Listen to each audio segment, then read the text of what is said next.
Halo semuanya, kembali lagi ke Ruang Film. Kali ini saya akan menceritakan perjalanan cinta mantan pelacur yang ingin bercinta lagi. Sebelum dimulai, klik subscribe dan like serta tombol lonceng untuk mendapatkan review terbaru seri Ruang Film. Terima kasih. Nama wanita itu adalah Mei, cantik seperti namanya. Tapi karena dia bekerja sebagai pelacur, wajahnya selalu sentimental. Fotonya di atas kapal terbawa oleh angin laut, membungkuk rendah.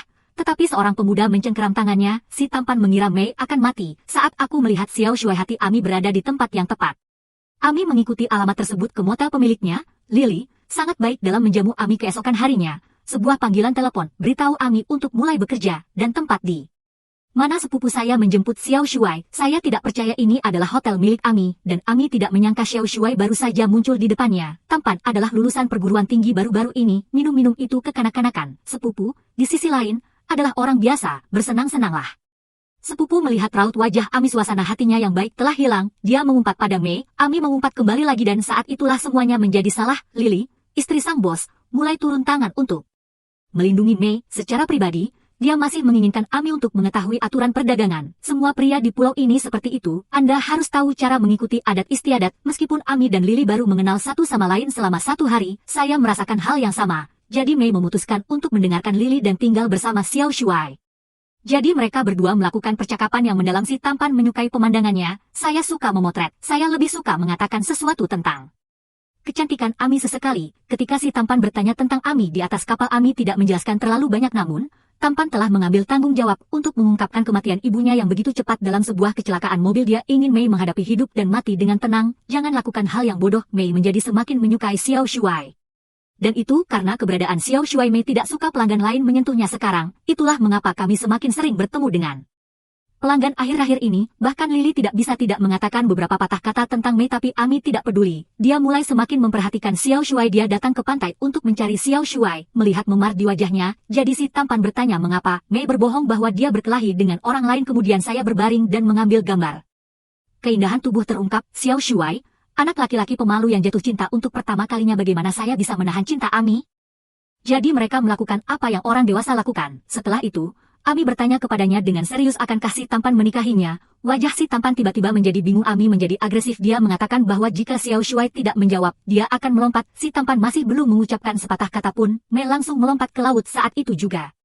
Hal itu membuat si tampan sangat takut. Dia bergegas masuk ke dalam air untuk menyelamatkannya. Setelah menyelamatkan Ami, dia dengan putus asa memanggil nama Ami. Akhirnya, Ami terbangun. Namun, Shuai mengatakan bahwa ia ingin menyelesaikan studinya. Katakan pada Ami untuk tidak usah meminta bantuan. Bahkan, di dalam hati Xiao Shuai, usia adalah sebuah masalah. Lebih penting lagi, identitas Ami itulah alasan utama mengapa si tampan menolaknya. Melihat Mei kembali dalam keadaan berantakan dan Lily menjadi khawatir. Larut malam, 2 orang wanita sedang bersantai dengan sebuah buku. Ami masih tidak mau menyerah. Terus panggil Xiao Shuai, tapi dia menutup telepon saya. Ami Ren tidak akan menyerah. Keesokan harinya dia datang ke rumah Xiao Shuai dengan berdandan. Ayah Xiao Shuai menerima Ami. Dia adalah seorang veteran. Mei bilang dia ke sini untuk melihat si tampan. Jadi saya pergi ke kamar Xiao Shuai sendirian. Shuai terbangun oleh gerakan Ami. Panik, dia membawa Mei dan meninggalkan rumah. Akhirnya dia mengungkapkan alasan mengapa dia tidak menyukai Ami. Ami patah hati menamparnya. Tapi si tampan mengatakan bahwa Mei adalah wanita yang aneh. Sejak hari pertama saya melompat ke laut, dia tidak tahan dengan Mei. Mei berlari kembali ke hotel sambil menangis. Saya mulai minum pagi-pagi sekali untuk meringankan kesedihan saya. Setelah melihat si tampan keluar, sebuah pemikiran gila muncul dalam dirinya. Aku tidak bisa menjadi istri si tampan. Aku akan menjadi ibu Xiao Shuai. Jadi dia mengetuk pintu rumah ayahnya. Mei mengaku bahwa ia membutuhkan sebuah rumah. Ayah mengira dia ingin menikah dengan si tampan. Katakan saja tidak, namun Mei mengatakan bahwa ia ingin bersama ayahnya. Pria itu langsung disambut dengan ciuman kasar. Kita semua tahu apa yang terjadi setelah itu. Xiao Shuai terkejut melihat pemandangan ini. Ketika dia kembali, saya akan pergi ke sana dan saya akan melawan ayah saya. Sayang sekali si tampan tidak memiliki kemampuan bertarung sebaik ayahnya. Yang bisa ia lakukan hanyalah memecahkan perabotan karena marah. Pecahan kaca pada partisi juga melambangkan kehancuran keluarga. Saya bersumpah dalam hati, jangan pernah kembali ke tempat yang menyedihkan itu lagi. Bagaimana rasanya memiliki pacar seorang ibu? Pria ini merasa seperti disambar petir kekasih yang berada dalam pelukannya. Tempo hari saya telah menjadi ibu tiri dalam sekejap mata. Sial, dia tidak bisa mengalahkan wanita ini. Xiao Shuai terkena dampak dari insiden terakhir.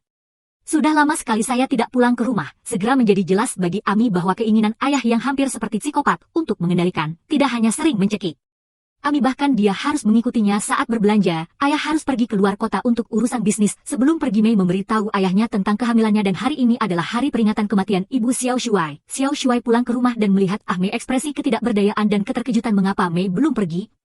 Wanita ini bahkan mengatakan bahwa dia memiliki hubungan dengan ayah selalu ada untuknya. Saya bukan orang bodoh, pikir si tampan. Ambil beberapa barang dan bersiap-siaplah untuk pergi. Jadi, Mei mengambil pisaunya lagi. Lihat ini, tampan hampir saja mogok. Saya tidak percaya Ami melakukan hal ini lagi. Dia tidak ragu-ragu untuk menyayat pergelangan tangannya. Xiao Shuai dilarikan ke rumah sakit dengan Mei di punggungnya. Untung saja kamera ini tiba tepat waktu. Nyawa Mei tidak dalam bahaya. Setelah itu, dokter memberitahu Han Some tentang kehamilan Mei. Ami mengatakan bahwa bayi itu adalah anaknya di rumah sakit. Saya harap si tampan akan membawa dirinya pergi. Dan kemudian, ayah pulang lebih awal. Ketika Xiao Shuai dan Mei pulang ke rumah untuk mengemasi barang-barang mereka, tapi ayah saya melihat saya. Jadi si tampan ditinju dan ditendang. Tapi untung saja Mei datang tepat waktu untuk menjatuhkan ayah. Mengambil kesempatan ini, Xiao Shuai mengincar leher. Dia menangis dan dia tidak lembut pada saat yang sama.